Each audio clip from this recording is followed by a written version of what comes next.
El Zahir. El Zahir es un cuento del escritor argentino Jorge Luis Borges que integra el Aleph, colección de cuentos y relatos publicada en 1949. Este cuento fue publicado originalmente en los Anales de Buenos Aires, año 2, número 17, julio de 1947. Los Anales de Buenos Aires era una revista fundada en 1946 por la institución que lleva el mismo nombre. Borges se refería en muchas ocasiones a este cuento cuando debía explicar el proceso de la escritura. Sostuvo en distintas conferencias que el texto había nacido de una reflexión alrededor de la palabra inglesa unforgettable, inolvidable. ¿Qué sucedería si algo fuera efectivamente inolvidable? Pensaba el escritor y suponía que en esas circunstancias sería imposible pensar en otra cosa que no fuera el objeto inolvidable.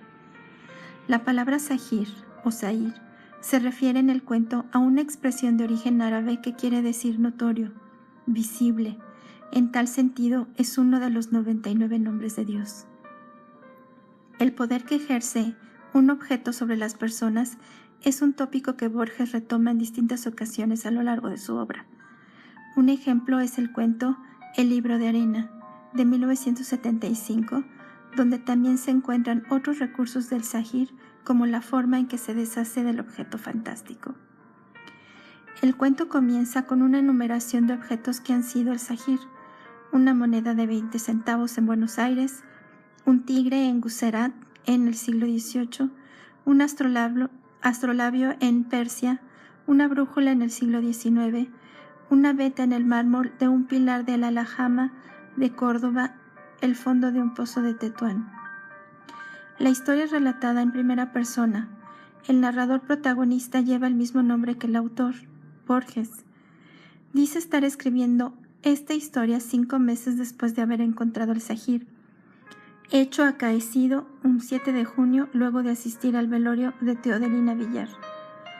Ya en el comienzo del relato se percibe el influjo del objeto que el objeto tuvo sobre el personaje.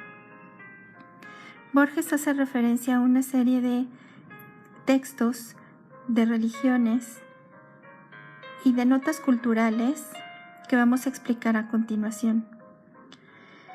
Para empezar, la Mishnah, que viene del hebreo, es un cuerpo exegético de leyes judías compiladas que recoge y consolida la tradición oral judía desarrollada durante los siglos desde los tiempos de la Torá y hasta su codificación a manos del rabino Yehudá Hanisi hacia finales del siglo II.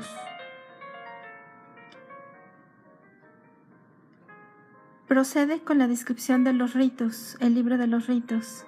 Esta obra fue compilada por Lee Jing-lun, un erudito con un título de primer orden en el examen civil a nivel de condado, que más tarde se dedicó a la escritura y que se enorgullecía de su conocimiento de la filosofía racionalista influida por el confucianismo.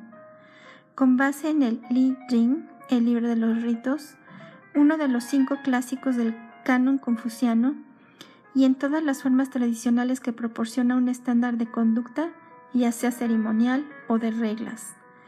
Li expuso aquí su teoría de que habla 3 principios: Ji, Gu y Wan. Ji significa los rituales, Gu implica el protocolo de todos los días y Wan los sistemas de la corte. El Talmud.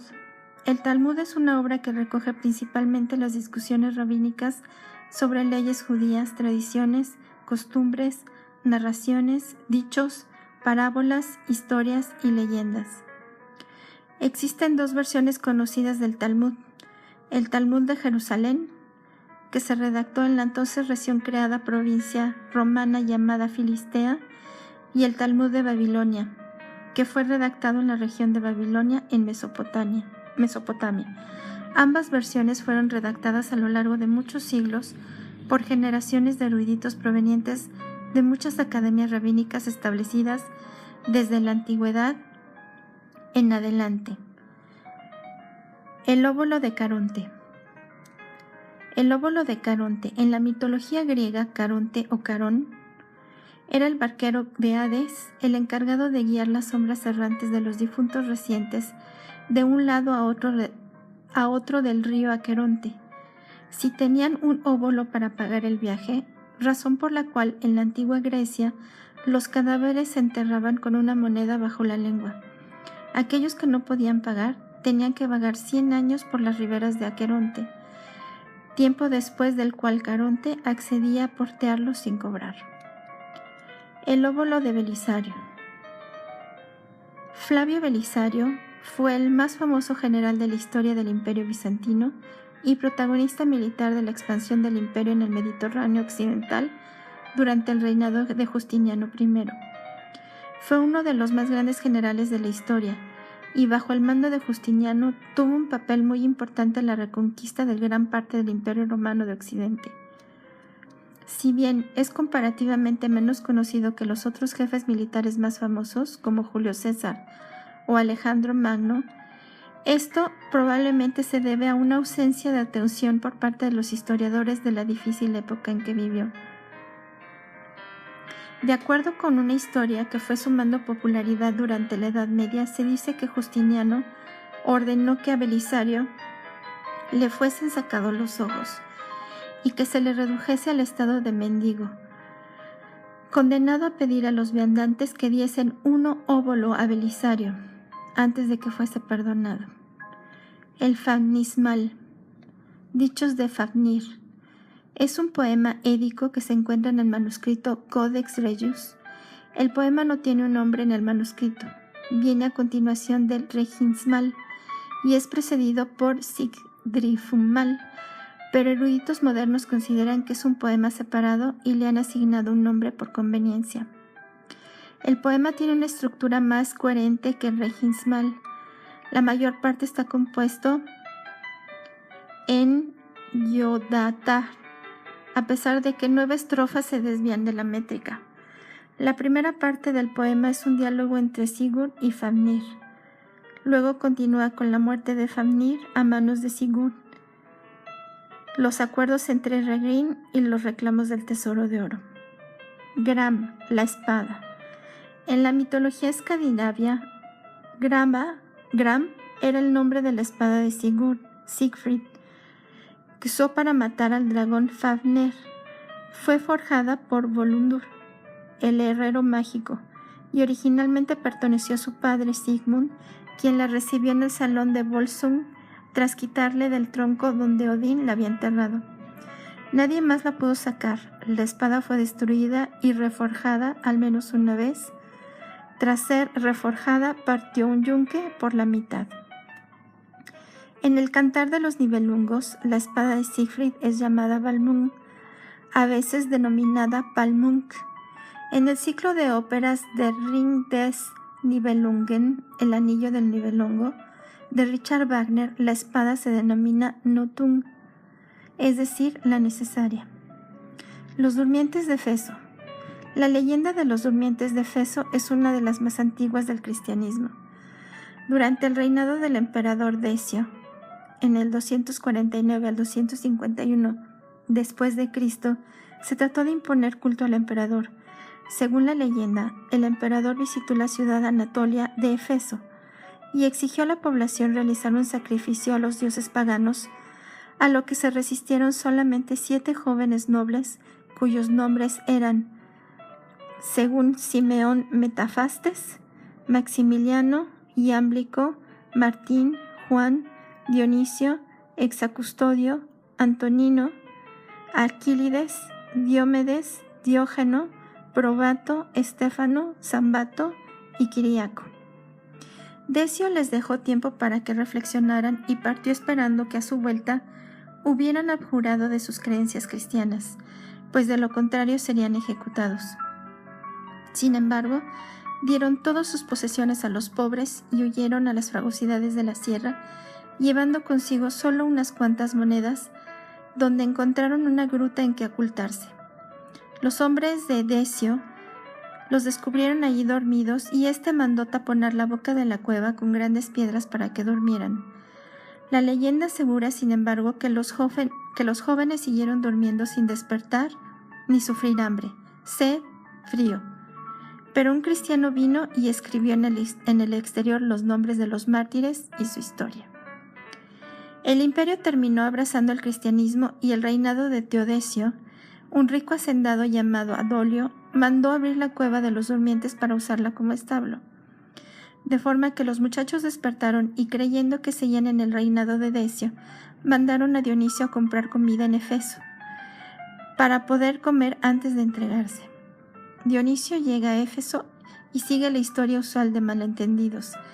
Él se maravilla al ver las cruces sobre las iglesias y la gente no puede entender dónde consiguió el dinero acuñado por Decio. Por supuesto, por fin sale a la luz que la última cosa que él conoció fue el reinado de Decio.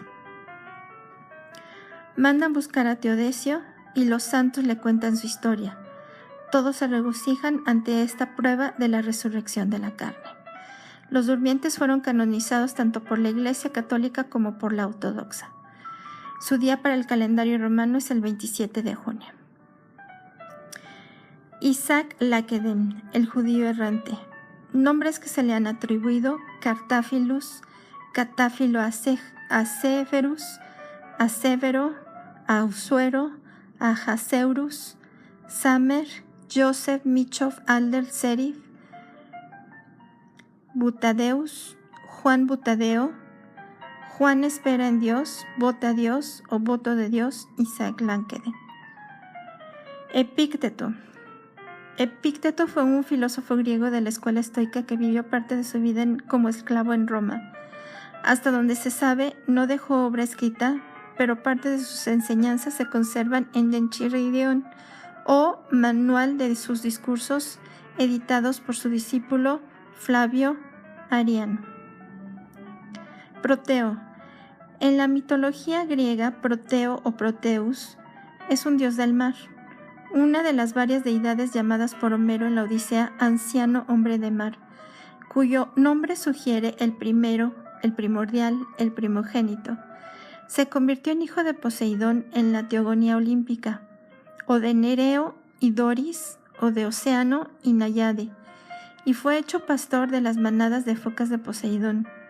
Podía predecir el futuro, aunque en mi tema familiar, a diversas culturas cambiaba de forma para evitar tener que serlo, contestando solo a quien era capaz de capturarlo.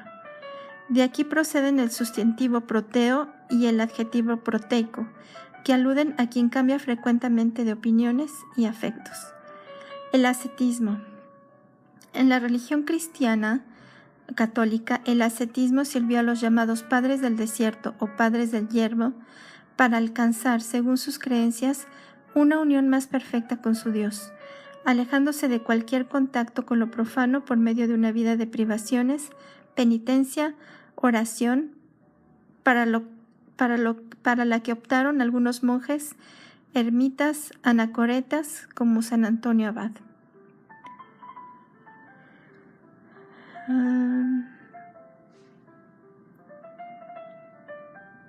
El ascetismo.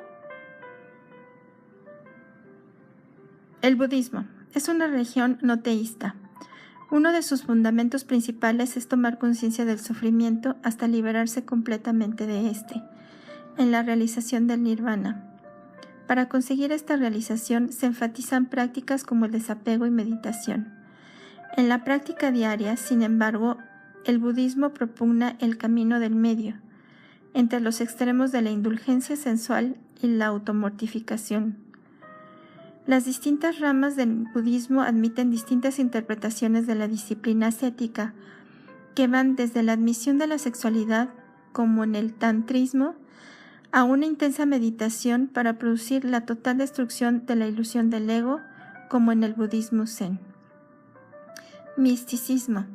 La mística designa un tipo de experiencia muy difícil de alcanzar, en que se llega al grado máximo de unión del alma humana a lo sagrado durante la existencia terrenal.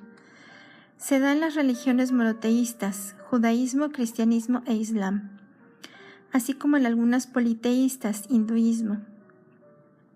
Según la teología, la mística se diferencia de la ascética en que ésta ejercita el espíritu humano para la perfección. a manera de una propedéutica para la mística mediante dos vías o métodos, la purgativa y la iluminativa, mientras que la mística, a la cual solo pueden acceder unos pocos, añade a una alma perfeccionada por la gracia o el ejercicio ascético la experiencia de la unión directa y momentánea con Dios, que solo se consigue por la vía unitiva, mediante un tipo de experiencias denominadas visiones o éxtasis místicos, de los que son propios una plenitud y conocimiento tales que son repetidamente caracterizados como inefables por quienes acceden a ellos.